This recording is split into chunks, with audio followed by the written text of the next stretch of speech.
Hello, welcome to The New Sound.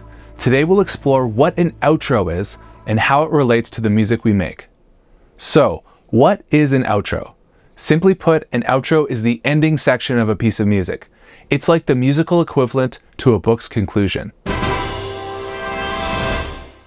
Unlike intros, which set the stage, outros help in gently winding down the track. It can be a simple fade out of a repeated chorus,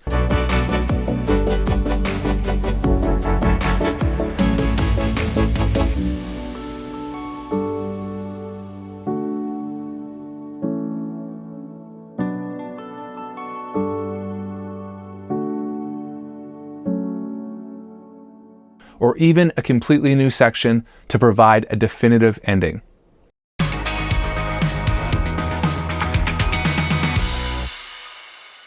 When composing an outro, artists often reflect on the mood they want to leave the listener with, whether it's a feeling of longing, satisfaction, or maybe a cliffhanger for the next track.